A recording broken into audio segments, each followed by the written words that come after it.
नमस्कार दोस्तों। आज की कहानी एक ऐसे परिवार की है जहां एक छोटा सा लालच और एक गलत फैसला सब कुछ उलझा देता है। मध्य प्रदेश के एक छोटे से शहर में प्रकाश जी अपने परिवार के साथ रहते थे।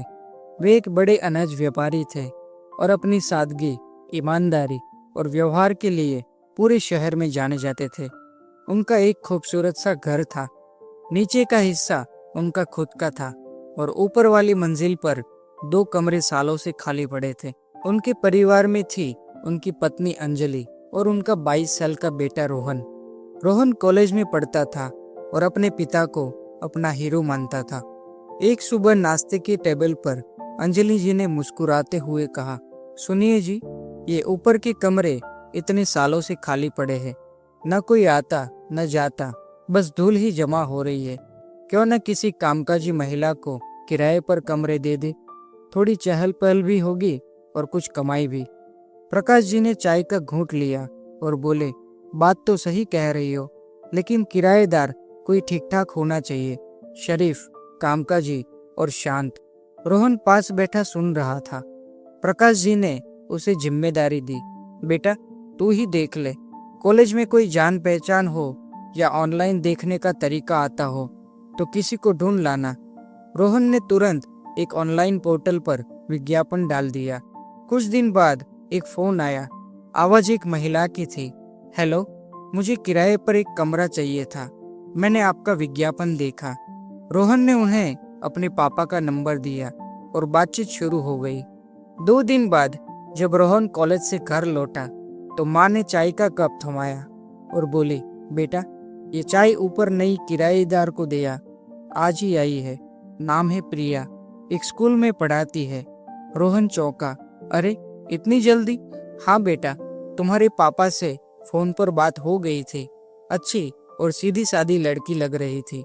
रोहन चाय लेकर ऊपर गया और दरवाजा खटखटाया। एक पल बाद दरवाजा खुला। सामने खड़ी थी प्रिया, सादा सलवार सूट, पढ़ी लिखी सी और आत्मविश्वास से भरी। प्रिया ने मुस्कुराकर पूछा, जी बोलिए। रोहन थोड़ा हिचकिचाते हुए बोला, ये चाय माँ ने भेजी है। प्रिया बोली, अंदर आ जाइए। अंदर बातचीत करते हुए पता चला कि प्रिया तलाकशुदा है और अब एक स्कूल में पढ़ाती है। गांव में उसके बूढ़े माँ बाप रहते हैं जिनकी जिम्मेदारी उसी पर है। उसने ये अकेला कमरा इसलिए लिया ताकि सुकून से रह सके। रोहन को प्रिया से बात करके अच्छा लगा। उसे लगा जैसे वो बाकी लोगों से अलग है, सुलझी हुई। आने वाले दिनों में सब कुछ सामान्य लग रहा था। प्रिया सुबह स्कूल जाती और शाम को लौटती। वो बहुत कम अपने कमरे से बाहर निकलती थी। रोहन किसी बहाने से उसे बात कर लेता, जैसे सब्जी लाने में मदद कर देना, छत पर मिल जाना या बस हालचाल पूछ लेना। प्रकाश जी भी अब कभी कभी ऊपर जाने लगे। पहले वो कहते कि छत पर पानी की टंकी देखनी है, कभी बल्ब बदलने के बहाने चले जाते। रोहन को शुरू में ये सब सामान्य लगा, लेकिन एक रात कुछ अजीब हुआ। करीब 12 बज रहे थे। रोहन को प्यास लगी तो वो किचन की ओर गया। तभी उसे छत से कुछ हल्की हल्की आवाजें सुनाई दी, बातचीत की। उसे पहले लगा शायद बिजली का कुछ काम चल रहा हो, लेकिन जब वो ऊपर गया तो देखा दरवाजा बंद है, लेकिन खिड़की थोड़ी सी खुली है। उसने झांक कर देखा तो उसकी सांसें थम गई। उसके पापा प्रिया के कमरे में थे। दोनों बैठकर बेहद आत्मीय और नजदीकी बातें कर रहे थे। कभी हंसी, कभी सर झुकाकर नजरें मिलना, और वो सब जो एक मर्यादित रिश्तों की सीमाओं से बाहर था। रोहन को एक झटका लगा। जिस पिता को वह भगवान की तरह दिखता था, उनका ये चेहरा उसके लिए अनजाना था। वह चुपचाप नीचे लौटा। पूरी रात करवटें बदलते गुजरी। अगले कुछ दिन रोहन के लिए बहुत भारी थे। उसके चेहरे की मुस्कान गायब थी। पापा को देखकर उसका मन विद्रोह करता। प्रिया की ओर देखने का मन भी नहीं करता। वो जानता था कि माँ कुछ नहीं जानती। अगर उन्हें पता चला तो उनका भरोसा टूट जाएगा। फाइनली उसने अपना दिल अपने एक सबसे भरोसेमंद दोस्त के आगे खोला। दोस्त ने कहा, अगर तुझे कुछ करना है तो तेरे पास सबूत होना चाहिए। बिना सबूत के तेरे ही पापा तुझे झूठा साबित कर देंगे। रोहन का दिमाग उलझ गया, लेकिन तभी उसने फैसला लिया कि वो दोष नहीं देगा, कोई तमाशा नहीं करेगा, बस अपने पिता को आईना दिखाएगा। एक दिन जब प्रिया के कमरे में कोई नहीं था, उसने एक छोटा कैमरा एक कोने में फिट कर दिया। रात आई और वही सब दोहराया गया। कैमरे में वो सब रिकॉर्ड हो चुका था, बातें, हाव भाव, वो गैर जरूरी नजदीकियां जो सिर्फ एक किराएदार और मकान मालिक के बीच नहीं होती। अगली सुबह रोहन ने उस वीडियो का एक छोटा क्लिप अपने पिता के फोन पर भेजा, जिसमें सिर्फ उनकी और प्रिया की लंबी बातचीत थी और मैसेज के साथ लिखा था, पापा, मुझे सिर्फ जवाब नहीं चाहिए, मुझे फैसला चाहिए, एक ऐसा फैसला जिससे मैं फिर से आप पर गर्व कर सकूं।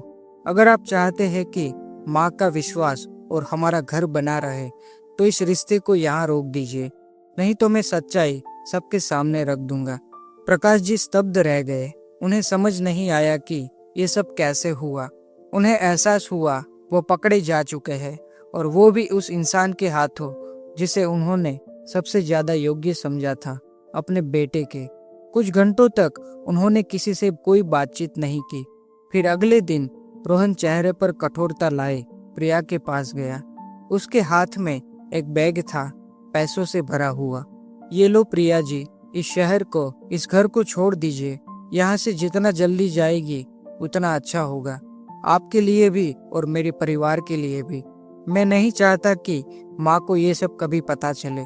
प्रिया ने कुछ नहीं कहा, वह बस नम आंखों से रोहन को देखती रही और अगले दिन बिना किसी को बताए वो चली गई। रोहन को लगा कि सब ठीक हो जाएगा, लेकिन एक छोटी सी गलती उसकी मेहनत पर भारी पड़ गई। उसका वही दोस्त जिसे उसने सब बताया था, एक दिन अनजाने में उस वीडियो को किसी और के साथ बांट बैठा। वीडियो में कुछ ज्यादा नहीं था, बस बातचीत और एक अनकहा रिश्ता। पर बात फैल गई। धीरे धीरे कॉलेज, शहर और समाज के कानों-फूसी होने लगी। प्रकाश जी की इज्जत पर सवाल उठे। कुछ ने प्रिया को जिम्मेदार ठहराया, कुछ ने प्रकाश जी को। पर रोहन जानता था इसमें गुनाह सिर्फ एक का नहीं था। माँ बस अब भी अनजान थी, और शायद सबसे अच्छा यही था।